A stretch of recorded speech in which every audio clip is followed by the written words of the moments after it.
record now, and I'm going to share my screen again and show you guys what we are going to create today. Um, well, it's going to be a little bit of sound, so try to prepare yourself, lower the volume if it's too loud. I just want to preamp you. So this is what we're going to make today. So this is actually a tutorial that I was preparing before my hiatus last year. And I just didn't got a chance to just finish it up. But this was like a work in progress. So I'll show you this animation that I was working on.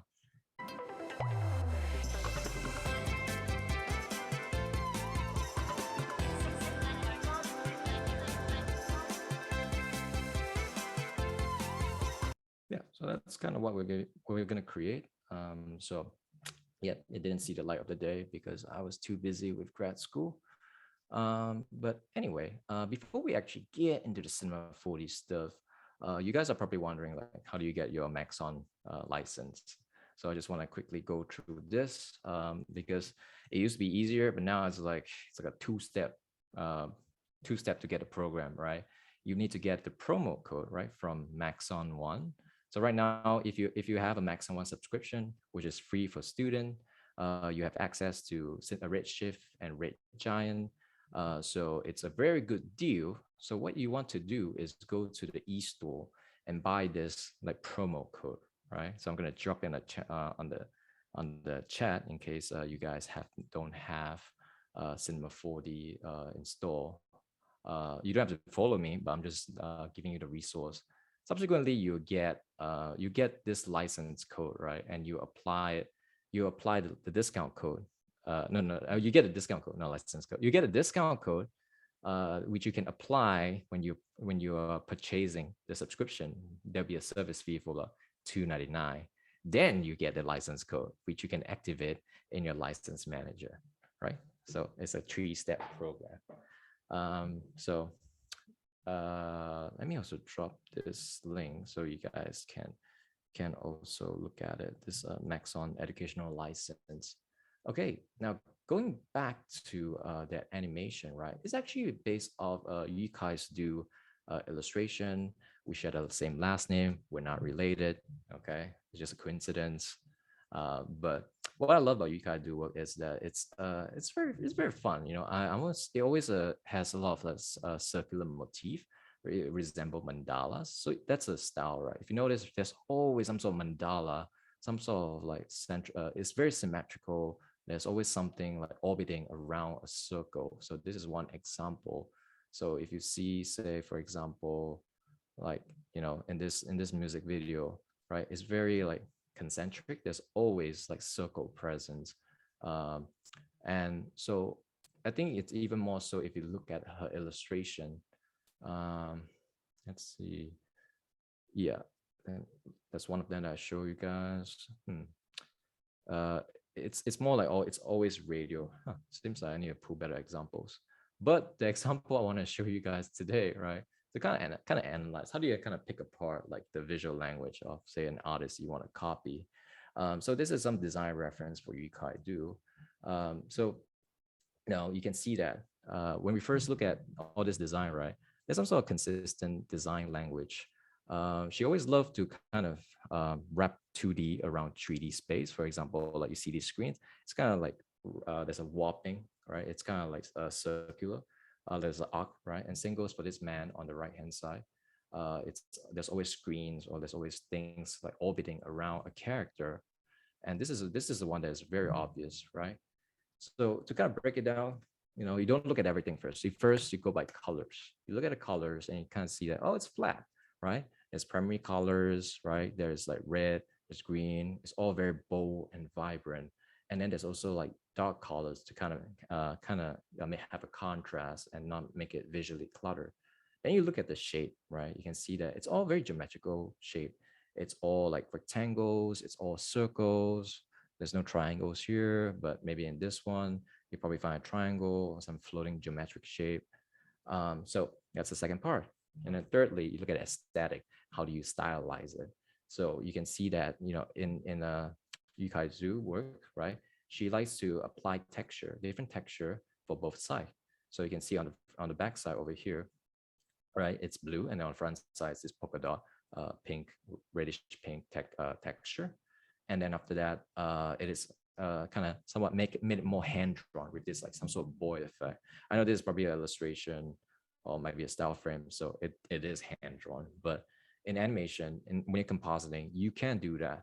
You can kind of simulate the hand drawn effect by using turbulent displays or posterized time. Yep, that's the revolving world of Yukai-Do. Today's the asset we're going to work with is actually designed by one of our student, Yusing King. She's a senior. So she designed a bunch of these assets for me. And I'm going to show you how do we implement, how do you kind of, it's not just using Cinema 4D. You kind of also need to think about like, how do I put my illustration into Cinema 4D? So these are other designs that she made in Illustrator, right? And exported into PNGs, which I'll show you later. Okay. And then, so that's just the mission briefing for how to get started, what we're gonna do today. And now we can get into Cinema 4D. All right. Any questions so far? I'm sure you guys have a question about the Maxon license. Too afraid to ask. But okay, you guys can see my screen, right? Yep. Cinema 4D screen. Thanks, Kyle. Yes, verbal affirmation. I like that. Okay, so we're going to Cinema 4D. This is actually R23. I still have not updated it yet because of commotion. You know, it's when you're working in like big production, you try not to update because when you pass project files along, some people might not have updated the Cinema 4D yet. So you might learn that when you graduate and you work in big companies, like they're always one version they're always one version behind, and they only update it after 1 year. So that was the thing I had to deal with at Warner Media. Okay, so this is Cinema 4D, right? It's pretty compared to Maya. This is very like neat. This is very like more approachable and intuitive. So let's take a look. Go back to our reference. Let me just show. I think I close it. So I want you guys to get a refresh of what we're making before we get. Okay, let me just play it again. C4D. Okay, final delivery. Okay. So in this case, right, you know, what we're focusing here is the creating of this like this rings or this like these rings of screens, and then we're gonna composite the character like in between or some sort of object in between, because it's not very, most likely you're gonna bring in After Effects, put in some cell animation, do some compositing, or do some other shape animation. So we gotta find. So I'm gonna cover the workflow of like, all right, how do you go 3D and then to composite for 2D? Okay, so the first thing we're gonna build is this thing, the rings of not really rings, column, the column of screens. Okay, and we're gonna use procedural design to do that. So by procedural, which means to say that it is like non-destructive, right? You can always go back to it. So the first thing we want to do, right, is to go to our spline tool right over here. You can click and hold. You can get a bunch of options, and you can click on a circle. So we're going to wrap like a couple of rectangles, right, planes, rectangular planes onto the circle over here. So in the circle over here, right, you know, we want it to be, you know, since we want it to be horizontal flat, so you can actually press R, right? You can press R and then you can rotate it. So notice on my right hand, on the bottom left hand side, right, I have a key cast. I have this thing called key cast, so you can see what I'm typing in case you see I'm using hotkeys that you're not familiar with. Okay, so we can rotate this like that and hold shift so you can lock between like 5-degree increment, right? Or you can just go to a circle, click on object, and then after that, change the plane from XY to just XZ. You know, many ways to do it, right? So we're fine with the size now. So this is kind of like where this is our base, right? This is our skeleton where we'll wrap the plane. So the next thing we need is the plane. So let's create it, right? I want it to be like HD size, 60 by 9. So I'm gonna do 160 by 90, right? And just to, you know, make things kind of look better, clearer, because everything's all gray, I can turn on the wireframe by pressing N, NB, right? You can see that. So if you press N, you can see this dialog box come out, and you can see you can change. You can using the letters, right? Cinema4D is very intuitive, so you can just click on the letters. You can just see what you need and click on and type in the letter. So let's just say I want pressing NB, so right, I get the wireframes with the shading, so NB. So if I just want lines, I press G and I lose the polygons.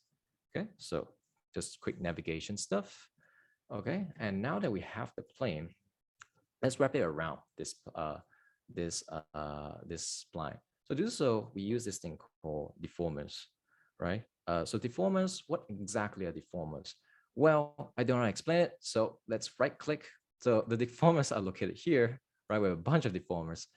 To explain it better, you can right click it and click show help. That's one thing I like about Cinema 4D is that the documentation is very easily accessible. Every property, you can right click and show help. So we're not interested in band object. We're just interested in the deformer object, right? So we basically deforms the geometry of other objects. Well, big surprise, right? And it works on primitive generators, polygons, so on. So just know, it deforms stuff, but the order of where you place matters, right? This will cause a problem later, and I'll show you why and how. So the deformer will affect its parent object and hierarchy below that parent. So it sounds pretty kind of complex right now. Basically, you just need to put a deformer under the geometry like that. Okay, so that's enough documentation for now. But let's go back. To add in the deformer, right, we want to use the spline rat specifically. So I'm going to click and hold and then hover over the spline rat and click on it. And then, like I said, we need to put it under the plane first, right? You can see it fits within that plane. Alternatively, there was a two-step program, a two-step task, right? Instead of just creating a deformer and then manually putting it, what you can do is to hold Shift and just click on spline wrap, and that modifier key will basically parent. Will nest whatever you created onto the object is selected. So hold Shift, right, with the plane selected, and now. So there's many ways of doing things, right? The fast way or advanced user. I just want to show you guys option. And now there's a lot of things over here, but we don't need most of them actually. We only need a couple of properties: the spline, the offset, possibly the axis, right? And we need a spline first. We're gonna get to the circle. We can click and drag and place it here. And you can see it immediately warps like that. That's because it's doing exactly what the deformer says. I'm spline wrapping.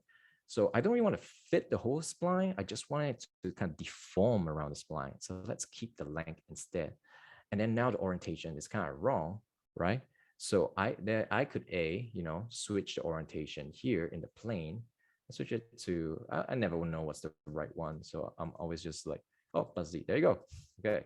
So you can go change the plane to be a Z, right? So be upright facing, then you wrap it around. You can also, the thing about procedural design is that, like I said, you can turn on and off and you can see the effects like the original. So you can create stuff, turn it off, and it still be there, right? So you can create multiple iteration. So that's the kind of the beauty of like Cinema 4D and procedural design. So we got one plane now. That's cool, right? And we're gonna how we're gonna animate it later. Actually, I'm gonna show it to you now. It's through the offset, right? So the offset, right? And the thing about the slider control here, it says 0 to 100, but don't let that fool you. You can actually keyframe it offset 0 and go down to the 90 frame. And let's just say it's that you scroll down to 100, right? You can actually go beyond it. The slider control is just a guide. So right now, look at that. It's about 400. I can just type in 200 for now and put a keyframe. Oops, I accidentally put a keyframe for all. So I'm going to undo that. So I'm going to deselect the other stuff. I was highlighting to show you guys. So I'm going to go back to first frame, set a keyframe. Unlike in After Effects, where when you set down the first keyframe, all the keyframe will subsequently be added when you change the property. But that's not the case in Cinema 4D. Every time you change the value, you got to make sure you click on the keyframe, unless you click on this auto keyframe button right here. I don't use it. I think it's too risky. It's like you end up keyframing stuff that you don't supposed to keyframe. So if I were to play it now, right, there you go. Now, one thing to keep in mind about like this Cinema 4D animation system is that it always at some sort of easy ease, right? In After Effects, it's just linear. You can see that there it's slow at the start, it speeds up, and then it slows down. All right. So if you want to get rid of that, click on the keyframes, right? And then after that, you can change the interpolation to linear. I'm going to select both of the keyframe by holding Shift, right? And you can just change it to linear. Now if I play it now, see, it's a linear. So it loops. Previously, because I was slowing down, it doesn't loop perfectly. But so that's a little bit about animating. But we won't get into that so much today. It's mostly using kind of using in a way using Sim40 to build your design. Yeah, you can animate it. You just add some keyframe. Okay, so we have one plane. That's cool, but we need more. How do we do that? So in Cinema 4D, there's this very handy tool called the cloner, which is right here, right here, right here. You can see it. So you can click on it. Now it's similar to the deformer object, right? It kind of, the layer order, the object order does matter. But these are called generators, right? So if you show help, these are the fancy name, the official name, right? The MoGraph, they're called like generators, right? It's okay. We just call it cloner. It'll be fine. Honestly, no one calls it generator except for me. But that's a category it falls under. But you have to put the plane and as the child of the generator or the cloner, like that, right? You can see the difference. The deformer needs to be under, and then the cloner needs to be the parent. Okay. Okay, so nothing happened. Okay, so let's go to a cloner and see what's going on. Right now, I set a grid array. I don't really want that. I want to set it to linear. And again, you can see some duplication is going on, and you can change the count, but it's still not appearing. Maybe we can change this property over here that kind of offsets it. But still, it's not showing up. It's like we are duplicating stuff, but it seems to be just duplicating the spline wrap. So what's going on? Well, like I said, the layer order does matter. So if you were to, go back to the help for, show help for the deformer, right? Let's go back here and we can look at it. Okay. So the deformer will affect its parent object and the hierarchy below that parent. That means deformer affect any object at its level in the hierarchy and any object below the deformer level in the hierarchy. What this means is that where we put this spline wrap matters now because of this generator, because we want to duplicate the plane first. I'm going to turn off the spline wrap, put it outside. So we want to duplicate the plane first. Then we slot in the spline wrap. So by doing so, right, it will, let me turn this on. You can see it's wrapped around in a very funky fashion. So sometimes it can be like that, right? So let me just see the setting first. Yeah, that's not pretty. Oh, where'd you go? Okay. Maybe let me just delete that spline wrap. Okay. So we have the cloner first. Then we can hold shift, right? Hold shift and click on spline wrap. And hopefully this time it works. And then now we can put the circle in, okay? And change it to keep length. But it's still not working. So let me see what's the problem. It's funny, I always have this problem when I do this tutorial. I will get it right the first time.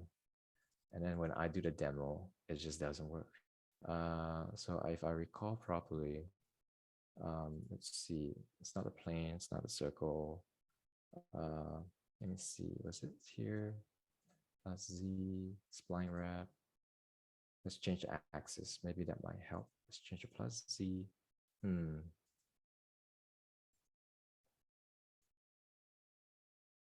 That's what is going on.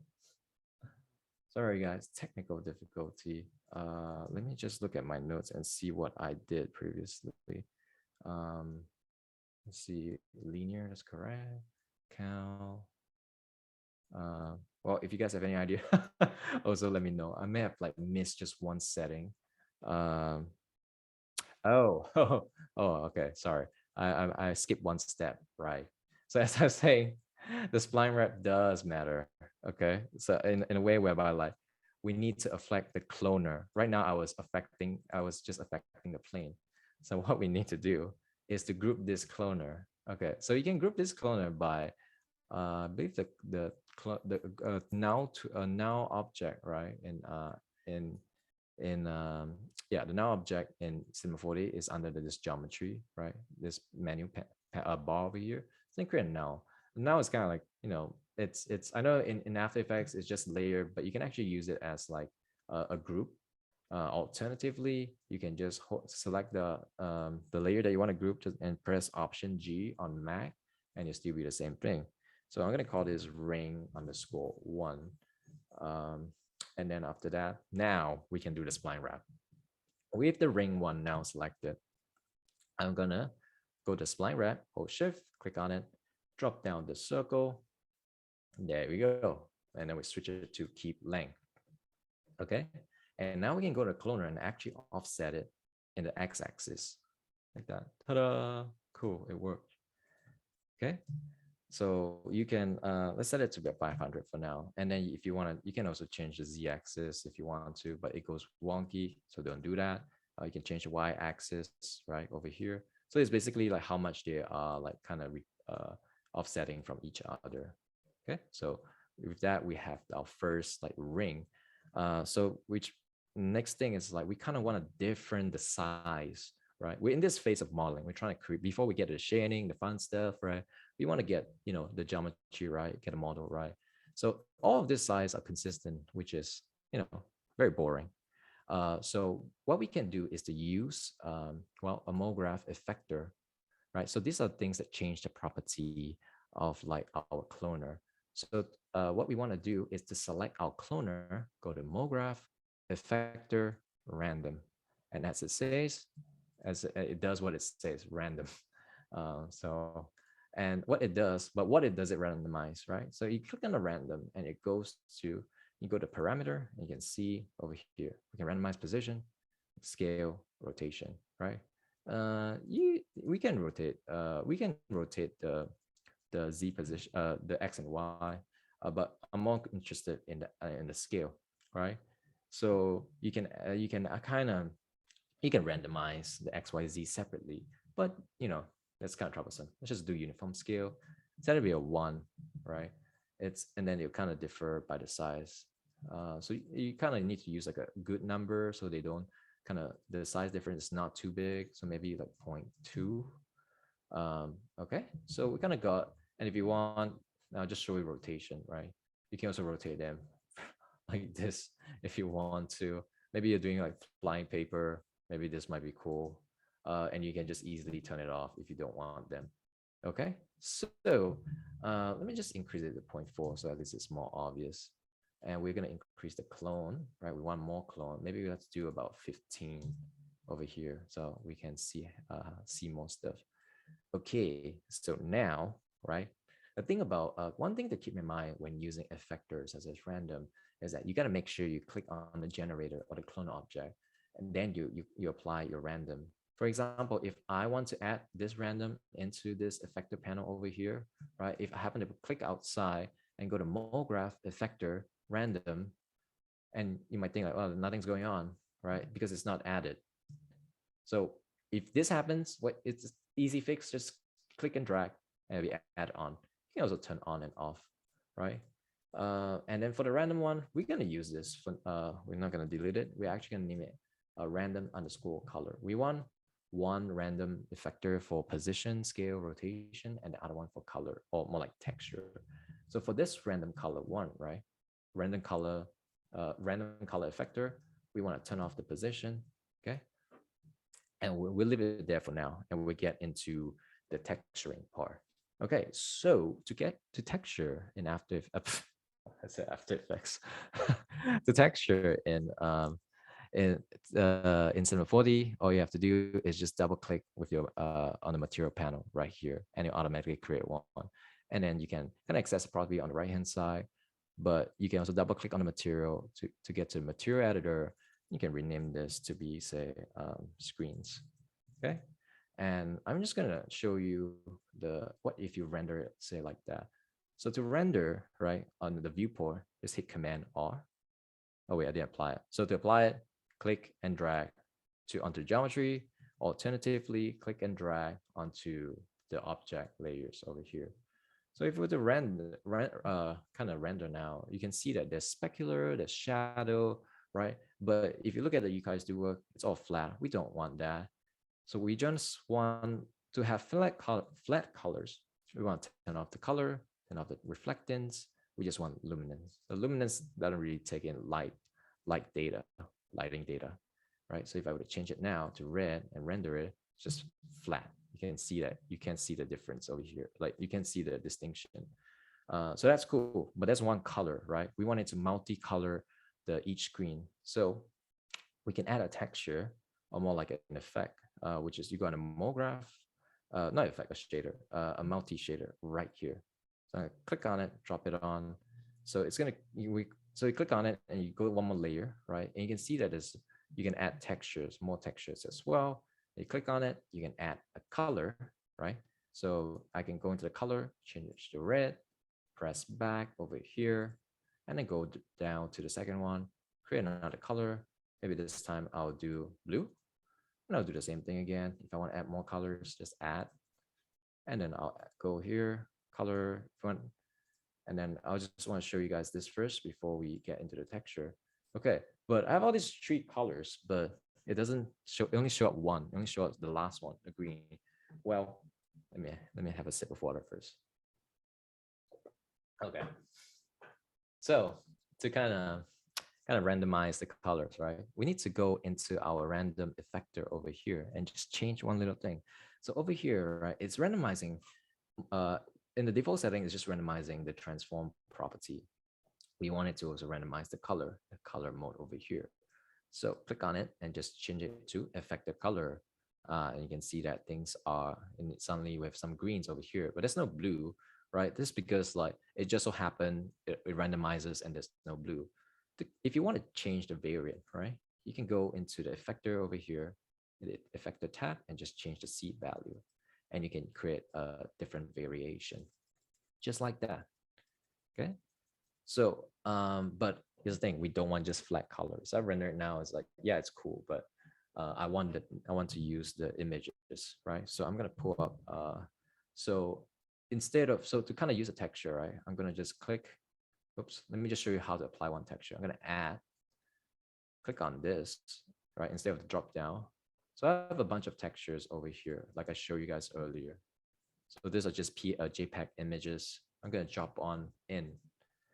And then it's going to ask you if you want to copy a project location. If you click yes, basically you'll create a folder called text, right? The text for TX for texture, and where your project file is. So it can always source it. It's okay. You basically clicking no means like it's just going to source the project file from where you kind of import it from. So you can click no because I have my own folder system. If I press down Command R, I can see that the screen is rendered. Instead of always pressing Command R, right, or Control R on Windows, I can just press Option R, right? I think it's Alt on Windows. So you can see that we get this live view, and the quality is not the best, right? But you can see that at least we get a preview of the render. Okay, so but to add all this, like a dozen of texture manually, right? By clicking add, and after that, click over here, and then adding one more image, and then clicking no. It's a lot of work, right? We want to automate this process. So first of all, let's get rid of everything by clearing it. And we're going to add from folder over here. This is where the magic happens. You just need to, well, select the folder. And then it's going to ask you the same thing. I'm going to click no, and you can see everything has been imported. All right, that's so cool. So that was definitely faster. And if you feel like, oh, there's a lot of these images, I don't really want that. Let's go back to a random color, go back to seed, and just change it up until maybe I want more, let's say music. Maybe this would be better, right? You can always add more images so it looks different. Now, the second thing in our reference, if you go back to you guys do work, is that, let me just bring it up, or like that reference I show you, is the back texture, right? Over here, you can see that, the back of the screen and of the rectangle is blue or whatever color you want it to be. So I'm gonna put this back, okay?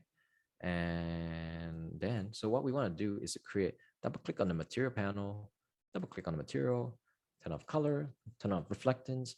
Because I only want it to be flat, I can change the color to something, say purplish, right? And to kind of texture the backside, right? I can drop it onto, the ring as well.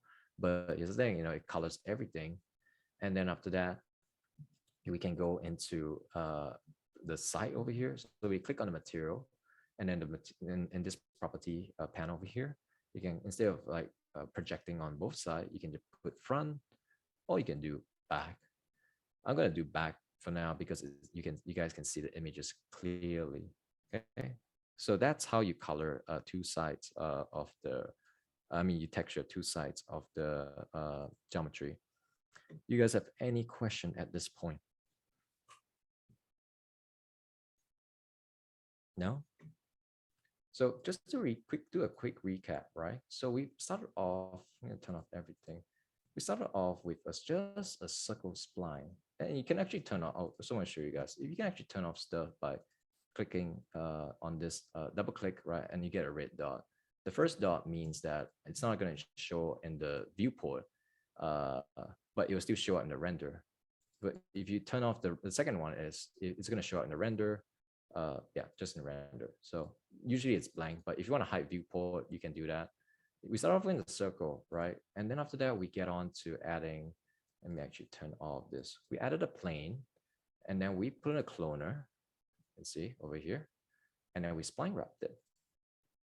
And then subsequently, well, we added the texture, right? No, we added the random. Then we randomize the color by adding the texture. Okay, so it's pretty simple, right? If you follow each single step. So you always want to think about the skeleton first, the geometry, the deformation, then and then the art direction, right? The size changing. And then you do the stylization with the material, the texture, and so on. Okay, so we have one ring going on, and then you're probably thinking like, obviously I need more, right? So how do we do that since we have all of this? So what you can do is just hold command, right? So with the ring group selected, just hold command and just hold and just click and drag, and you'll just duplicate it, and you get 1.1. I don't like that, so I'll just change it to 2. So maybe you're designing another set, right? So what we also need to do is to duplicate the random and the color, because depending, if you want to have one single effector to control everything, or you want to have it all separate for each separate rings, it's up to you, right? Right now it's connected to the same one, which is okay. But just to make things simpler, let's just stick with this the same random effectors. Okay, so I'm gonna group all of these 3 items. Hold Option G to group it. I'm gonna call it utils. These are basically like stuff to kind of, it's a utility, right? Utils is like utility. Just a way of like grouping your objects or layers. Okay, so we have this ring 2 over here, and now you want to change the images. So what you can do is just same thing, right? Hold the material that you want and hold command, and you can duplicate it. Double click on it. Let's change this to screens. Maybe you want it to be square, okay? Because I have a set of textures that is like 1 by 1. Clear it, add from folder, go back, oops, go back. Oh my God, I'll do manually then. Go back to my graphics. Okay, I'll do square, right? Maybe I'll do letter because there's like 5 of them. Okay, I'm gonna click open, and all the textures will be loaded in. Very nice. And then I want it to be letter size, right? So I can go to my plane. I don't know what's the size for letter. So I'm just gonna wing it. 200? No, I'll do 200 by 100. All right, how about that? Unless someone wants to Google for me the ratio right now. Okay, but you can see that it's overlapping. That's not good. So what we can do, right? Actually, we should have used the random separately, but we can go to the cloner. There's multiple ways to do this, right? If you're stuck in this, you're too late to change it. you can just shift the X, right, to randomize it, and shift the Y as well.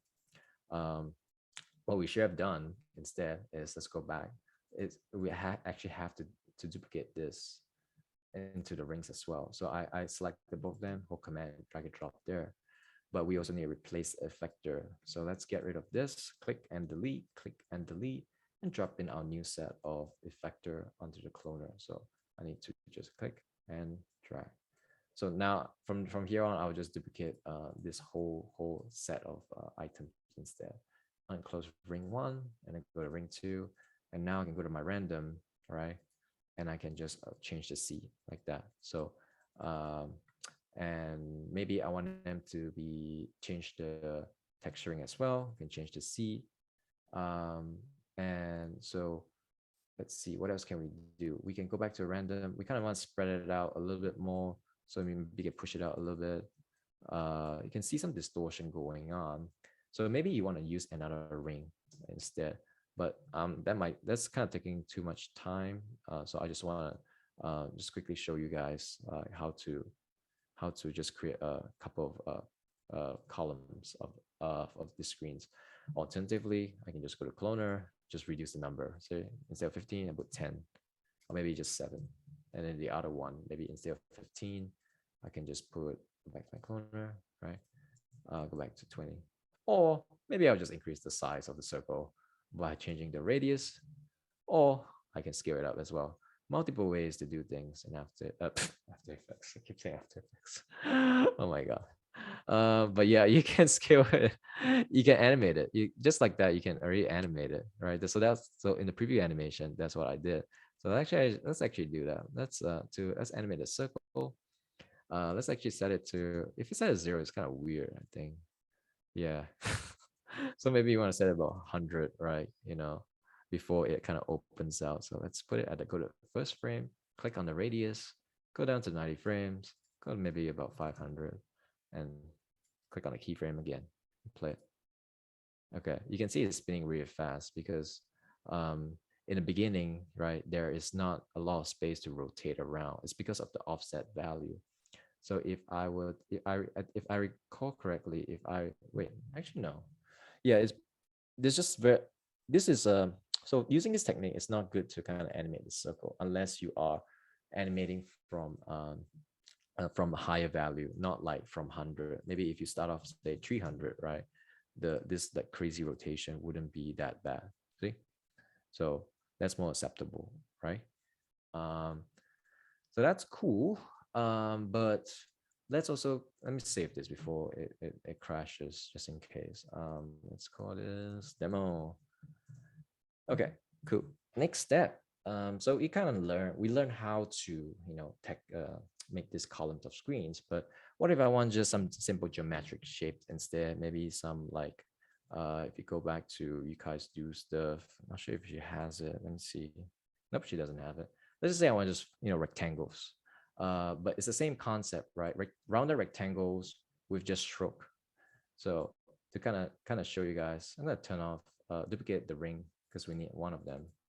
I'm gonna turn off everything else except for one because we need that. So instead of a plane, right? Let me go back to my notes. Let's see. So instead of a plane, we actually we need to use a plane. Let me see. Maybe we should use a spline instead. Okay, we can use a spline, right? Let's see. We can use a rectangle spline. Let's click on that. Let me get rid of the material so it's not so distracting. Okay, so we get rid of the plane as well. We don't need that. So let's take a look at this rectangle. Let's kind of make it smaller in terms of the height. So maybe about 100. And then maybe about, for this one, let's make it actually 100 by 10, something like that. Okay. And we kind of want to have rounding. So let's click on rounding. And if you want to make it more round, well, just increase the value. But it seems like that's the max. Wait, I didn't even click on it. But 5 seems to be a max. Okay, so yeah, let's do 5. But if you render this, right, there's nothing over here, even if you add a material. That's because this is just a spline. It's like there's no data on it. There's no geometry on it. We got to extrude it. So select this rectangle, and we're going to use the extrude. So So the extrude function is right, oops, is right here. I'm gonna hold down Option and then click on it. So you can see it extruded it, right? And then we're gonna set the offset to be about 0.5. And you could use this if you want.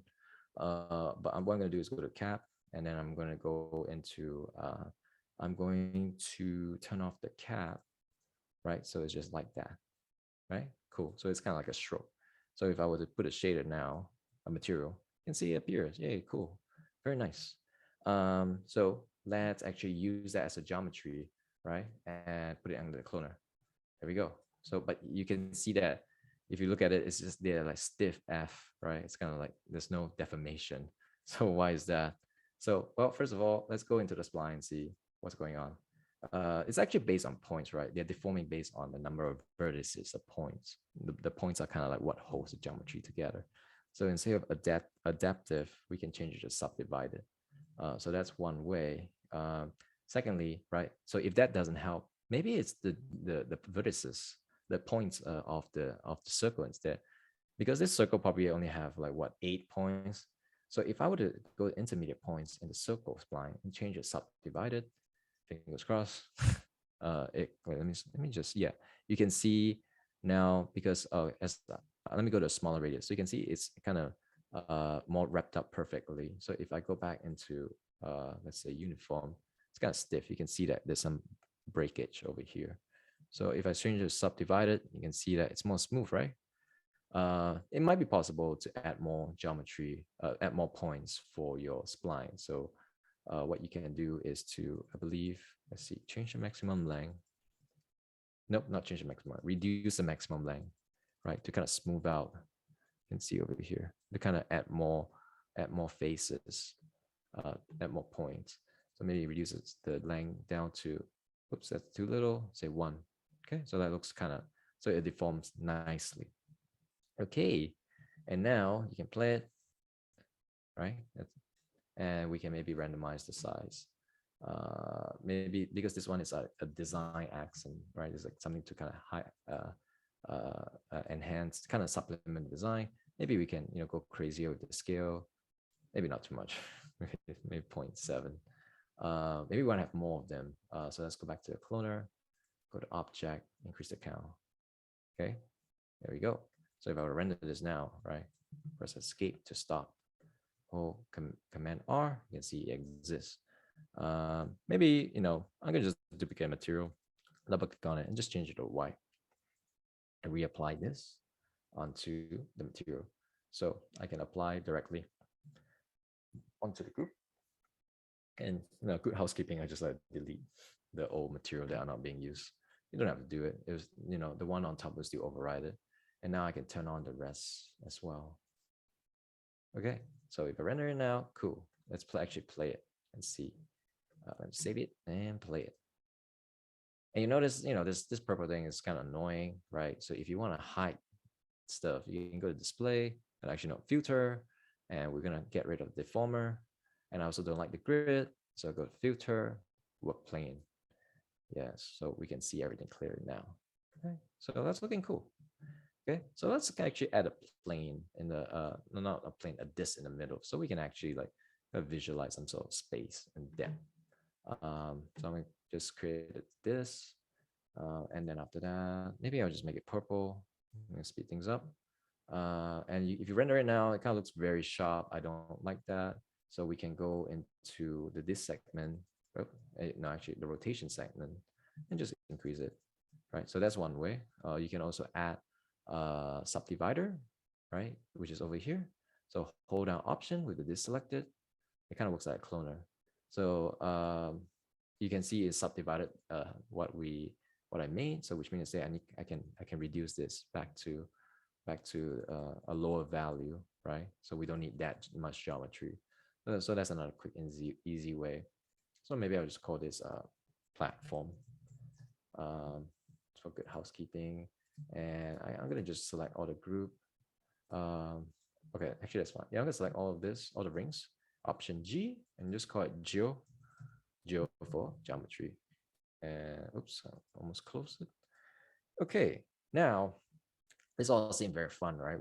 But then it's like it's very linear. If you look at this, it's like just a tube of like screens. You know, if we want to kind of stylize the shape, maybe we want to have some tapering. So that's why we kind of group them into a group. With the geo now selected, go into deformers, and we're gonna use a deformer. And there's a lot of deformer. You can play around. Most of them, you know, they do what they say, right? So it's very hard to get lost. The one we're gonna use is called, but it's always hard to find them because there's so many of them. Taper. So I'm gonna hold shift, like taper, and then after that, it does what it says, taper, right? So I can increase the strength. So I need to scale it up, right? I need to scale up. Basically, this orange shape is how much where it's getting affected. So I gotta scale it up to kind of fit the whole thing like that. And I can increase this, you know, taper it like this, but or maybe outwards or change the curvature depending on what you're trying to go for, right? So we create some sort of, I don't know what to call it, funnel. Um, okay, so maybe we want to move the platform a little bit lower, put it down like that, right? So this zoom culture, that was a concept for this. Yeah, I have a question really quick. Sure.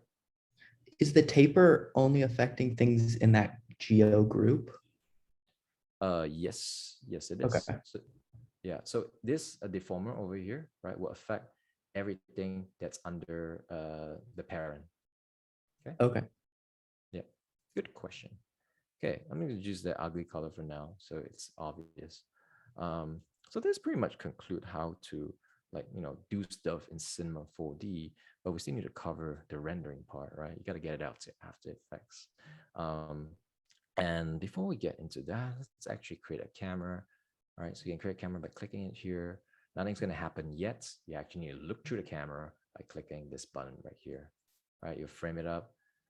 So you can actually zoom out, get out of the camera. Okay, actually, let me move to a different angle. Let me this is the angle that I want to render. And then after that, I can go out of the camera and try to see, like, find a better angle and maybe create another camera. And if you look over here, the camera is looking up there, right? So you can change view like that. It's very similar in After Effects. But I kind of want it a bit flat. So I'm going to go to the coordinates in the camera, right? And set the rotation to be 0. Okay, so something like that. Okay, and I kind of want to lock the camera. Let's just say you're handing this off to someone. You absolutely don't want them to change the camera. Okay, you can go to the camera, right? And you can actually add in a tag. So tags are over here. It's one place to access it. The one we're looking is for, I always can't forget it. I'll tell you why I can't find stuff, because I use this thing. So what we're looking for is the protection tag, right? So I try not to do things like through the menu, is because I can just press Shift C and I can just type in whatever I want, whether be it, say, cloner, I want taper, or maybe, let's see, what else do we have? Subdivision. So every command can be accessed through this, I think it's called Command Manager.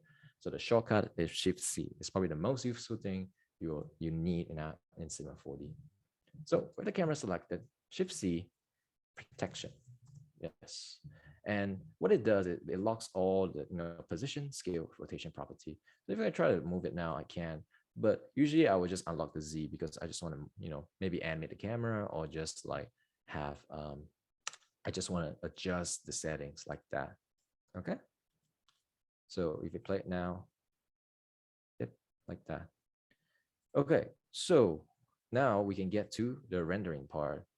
Okay. To render, right, with alpha, we don't want the black. We don't want the black, right? So we're gonna go to option, the render option over here. I'm using standard. We gotta save it somewhere. So let's select an option. That's actually, let me create this new folder in this asset. Let's call this demo, and I'll just call it, well, demo again. I'm going to change to PNG. You can actually use a MP4 MOV and render an alpha. It will just render an MP4 MOV that's just black and white. But I just like to use PNG. Some people use TIFF, but I just want a small file size. Save, right? Output. Make sure to change it to all frames. Or you can do it manually. Say if you want 45 frames, 290, but I'm gonna just do all frames. Change the aspect ratio if you want to. Maybe you want it to be like this cinematic look, right? 1920, 720. You render like, or you want to do 1080. So let's do that. Now to render, right? You don't hit Command R. This just renders a viewport. You gotta render to the picture viewer. So click on that. So you get this. So the beauty of like, because we're rendering using just the luminance channel, so it's really fast. This shouldn't take more than 60 seconds. You can see that it's going about like 2 or 3 frames each second.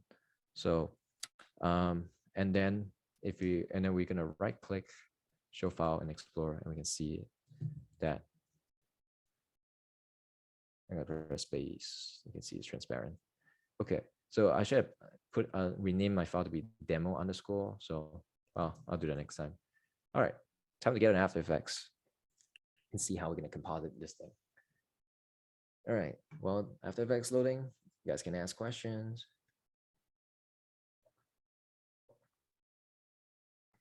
Do you ever use Blender, or is it in your mind all Cine 4D? Yeah, I have used Blender. It's pretty good. Like if you want to get like really beautiful, sexy renders, well, Blender makes it so easy, right? But the thing is, it's our industry is using Cinema 4D. It's always, this is always a debate with my friends who are 3D users. It's like they love Blender, but it's more like in pipeline, everyone's using Cinema 4D. Even you work with freelancers, right? Everyone's primarily using C4D. So it's good to learn C4D to get the job. But I mean, just say you love Blender. Blender is your go-to, but you should learn a little bit of C4D just so you apply for a job. It's like, yeah, I know C4D, but you're secretly doing Blender, Blender stuff. So you gotta be strategic, right? But because I like how Blender is like real time with the EV. Was it EV or cycles? Can't remember. I think it was EV. So yeah, Blender has so much feature. It's kind of like C4D plus Houdini. So it's like it's very powerful. But anyway, our render is completed. Let's click and drag and drop, right? Okay, let's do that again. Okay, the thing about importing stuff is it's not very intuitive. Let's try dropping a folder. Okay, it is. Okay, cool. So I dropped the PNG and then I can create a new composition. You can see our stuff is here. And let's hit Command Y to create a new background. And let's change it to maybe some color, say maybe this purple. I'm gonna put it behind. Okay, that's contrast is not a lot, so maybe let's do a Yukaidu color, pure red. No, uh, maybe something like that, or maybe orange. Okay, let's do this orange. Okay, now the next thing you guys when do after go into in compositing for in After Effects with C4D is like, all right, I want a character, some sort of like animation in between that can only be done in After Effects. Say you did some cell animation, then what do?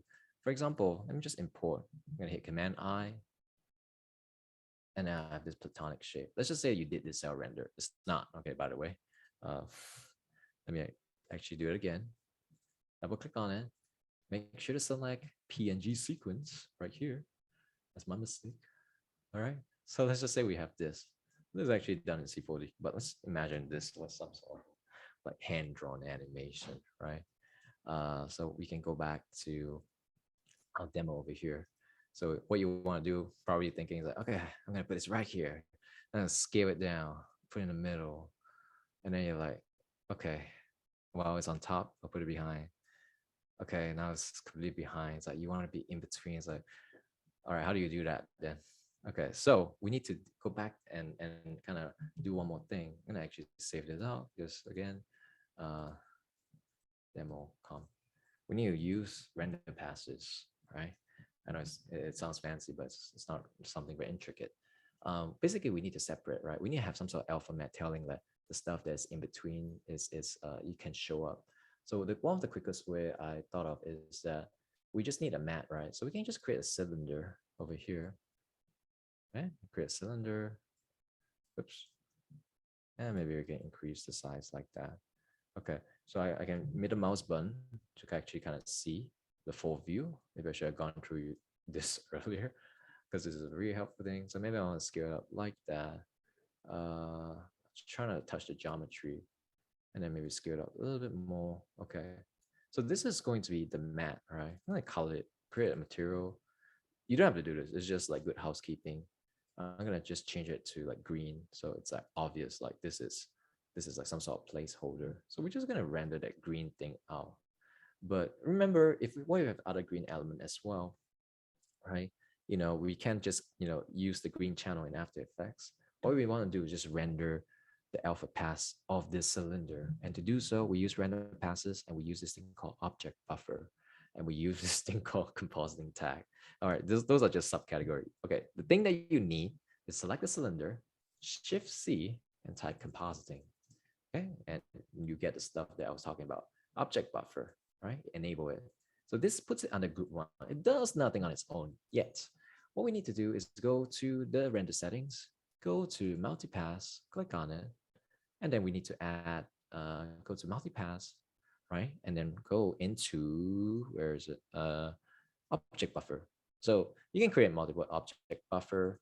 So for example, let's just say object buffer. Yeah, let's just select the second one. You can, okay, I'm gonna just do two object buffer, just a demo. And then maybe I want an object buffer the just for the rings. So I'm going to, oops, go to the geometry, just type Shift C, compositing, and close this thing first. Object buffer, enable the second one. You can actually enable the first one and just click two, but they created all this for a purpose. So just click the second one. Go back to the render settings. Let's just check one last time. Okay, so we have the object passes. We're going to save. Now we have a new option right here, right? So we can save this, all right, onto, let's create a new folder. Usually I just call it underscore OB for short for object, or you can call it alpha. Let's do alpha. And then in the ink side, I call it OB. The funny thing is when you're using multi-pass render, remember what I said about underscore, right? If you automatically add an underscore when you render as a multi-pass. So if you do OB, and we're gonna do say we're gonna do PNGs. Actually, you don't have to do PNG. You can do actually video, but just for consistency's sake, we just do PNG. We don't need to re-render the regular image, which is just the color, the flattened image. We just render the multi-pass. Go back to picture viewer, render it out. Okay, so you can see it's rendering that, right? And if you go into the info, you can actually see the breakdown of like what we're trying to accomplish right here.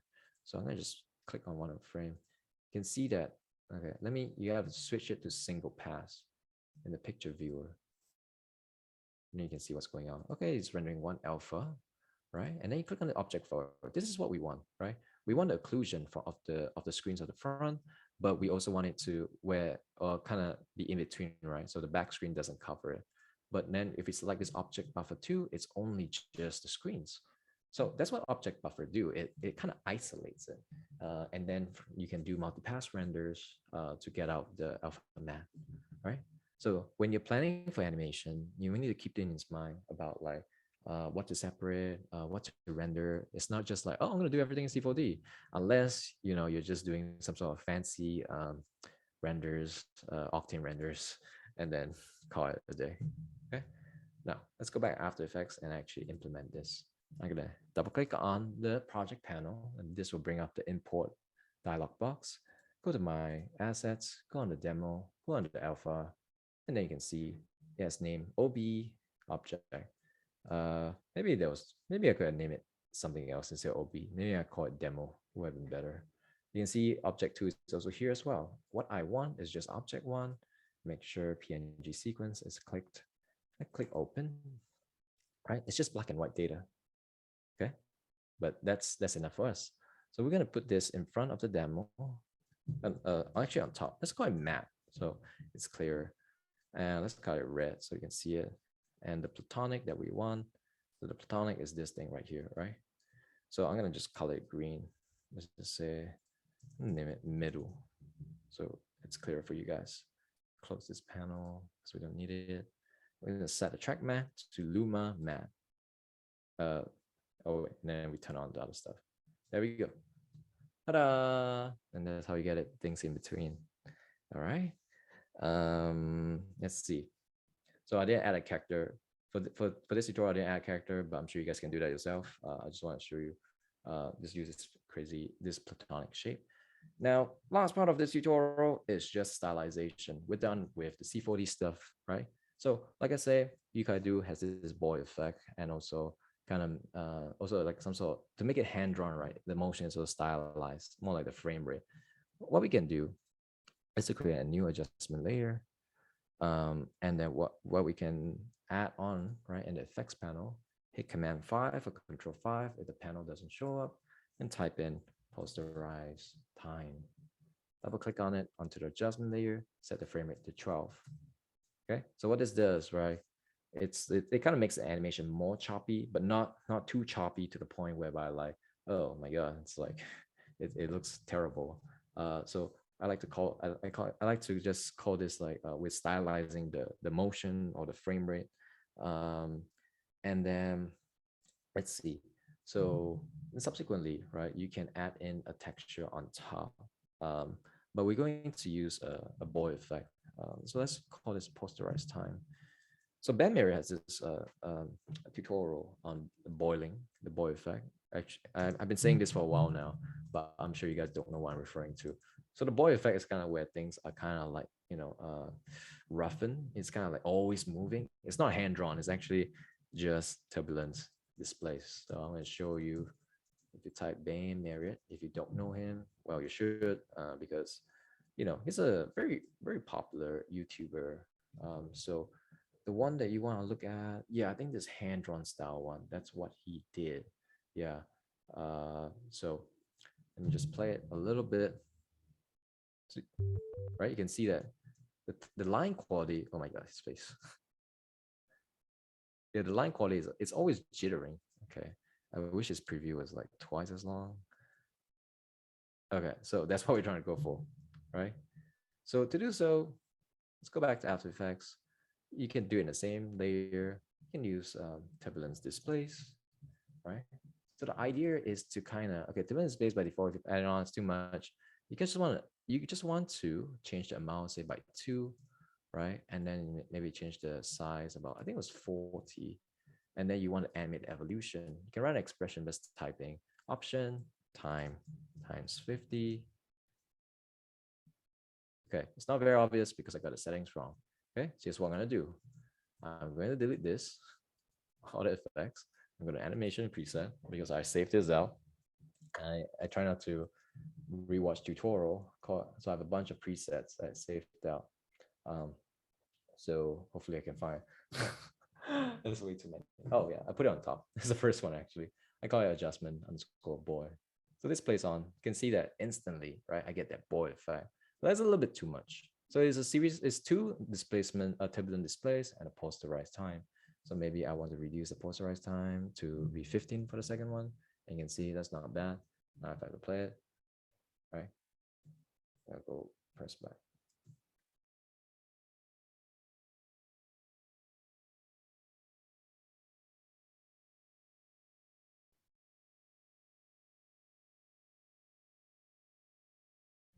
The suspense, attention. There we go. Okay, cool. And yeah, that's this is the end. This is the final part of the compositing technique that I wanted to teach you guys. Oops, let me close this. Do you guys have any questions? No? Sure. Okay. Well, in I have a that case, question. yeah. So for Yukaiju's work for her inside, is it with texture as well, or that's just with a different color? Like, when it turns outside has the texture that I understand, but can we maybe do something like also has a different texture that is inside? Yeah, of course. Let me show you. So it's the same concept because right now I was just showing you if you want to just texture. Let me share my screen again. Just say if you want to texture the back, multicolor the back, and get rid of this green thing. Okay, so let's go to our geometry, press NA so we can just see the the screens. Okay, right now it's it's purple. So if I want it to be other screens, right, or other color, maybe okay, one thing I can do is okay, just I can drop in the same shader, right? Just to demo. Maybe the same thing. Okay, you can see it's been offset. But maybe you want to change it multicolor. So you do it like texture, MoGraph, multi-shader, going inside, add color, add another color. Let's add 3 colors. Maybe blue and one more. Let's see. Let's do. We have green already. You can do gradient if you want. Let me just show you guys gradient. So you can do RAM over here. So maybe you can do this purple and maybe this reddish color. See how that looks. Okay, cool. And there we go. You can see, right? Actually flip it around so it's even more evident. Front. Wait, is it working? Let me see. Wait, let me turn off one of them.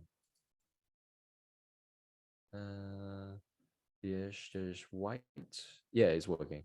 It's working. So if I go into my random color, go Effector, let's change the C. There you go. Yeah, it's working. So that's how you color it. I flipped it around so you can see it clearly. But let's go back to change it back like that.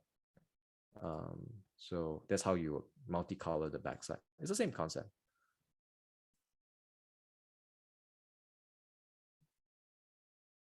Does that help, Nina?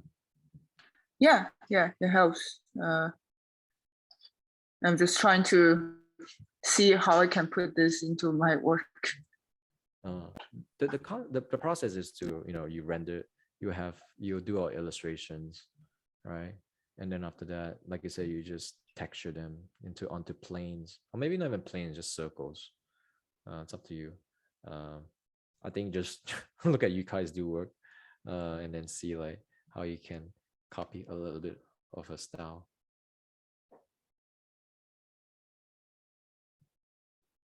Yeah, I'm gonna try to play around with this next time. Sure. Okay. I have a question. Yes. How long have you been utilizing Cinema 4D? Let's see. I started learning it in 2018, 2017, but I wasn't very good at it. I mean, not say it wasn't good at it. I was more using After Effects. It was only in 2019 when I graduated. I worked at Warner Media, started using more. Even now, I wouldn't say I'm really good at Cinema 4D. I'm okay. I just do a little bit. I don't do like I don't do lighting. I don't do like modeling. I mostly use Cinema 4D to create complex animation. So you don't have to learn everything. Yeah, because I see it has a really good system. Like you can use it. I utilize After Effects quite a bit, and seeing this walkthrough, I can like visualize a lot of things I can build in Cinema 4D and then bring over to After Effects. It's like a really interesting and cool concept. I know, right? Yeah. So if you were to try to do this in After Effects, you have to use like a series of expression. But Cinema 4D definitely make this like easier for everyone, more accessible. Any other questions? Hi, I have a question. All right. So for the properties panel, I noticed there was modes for the iteration mode and clone mode. Just what did this mean? Okay, let's actually do a quick demo. Oh, but for those who need to leave, go ahead. Thank you for showing up. And for my Chinese friend, it's a little bit early, but 新年快乐. 学业进步. Haha, 年年有余. Okay. And I'll see you guys. I'll see the rest. Those who need to go, yeah, you can go. Bye. And I'll cover extra Cinema 4D stuff for those who wants to stay. Okay. But I'm gonna share my screen again. Okay, so Aaron, so what does the other stuff do? Good question. Let's create a cube for now. And we're gonna clone it, right? Gonna hold option, click on cloner. Okay, well, it looks like one giant rectangle now, but it's not. It's just stacked in a grid array. Previously, I was doing linear, which means to say it's kind of like a line. I'm gonna offset it, increment you know, it's incrementing by y, right? Look at this. This is about 300 centimeters apart, and I can do it maybe 500, and then add more if I want to. You can see it is a straight line. You can press O to kind of, you know, zoom out or like frame everything in the viewport. Maybe I'll just do 300 because that's a little bit too much. Press O again. Okay. As for the other modes, right? Say object. This is probably the most interesting. Oh, actually, let me go through the radio first. Radio, as what it says, press O again, right? It's, well, radio. So you can easily like just arrange object in a radio arrangement, just like that. Yeah. And then, okay, last one. No, not last one. This grid array again, but this time you get to, similar to linear mode, you can do this by a cube. You know, it's kind of like, yeah, it's this like a grid. So maybe you don't want it to be 3 by 3. You can just do, you know, just one layer. So you can also try it like that. There's many ways altering this grid. Honeycomb array is like a combination of like, oh, I guess it tiles it like a honeycomb. The last one, this is probably the most useful one, because right now it's object, there's nothing, right? It is an object. So let's do, say, a platonic. Let's like increase in size because our cube is pretty huge. Let's reduce the size actually. And we can go to our cube now and our cloner. Under object, just click and drag and drop. So it's just going to instance around the object, right? And you can actually change like where to instance. So when I say instance, it's basically sourcing like, all right, this cube, this is the origin object, right? So it's just like duplicating it, but it's always sourcing this cube. So if I were to change the size of this, see the rest of it change. Let me go back to the cloner. I can increase the count. I can even change the distribution. Maybe I just want by the points. Back then it was on surface. I can do by volume. And yeah, we pretty much, yeah, you can use edge. So maybe this looks like some sort of like coronavirus. But yeah, that's the different uses of cloner. Great, thank you. No problem. Okay, any other questions?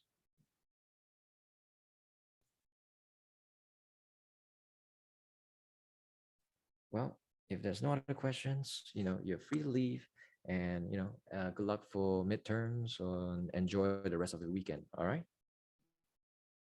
Thank you. Thank you so much. See ya. Bye.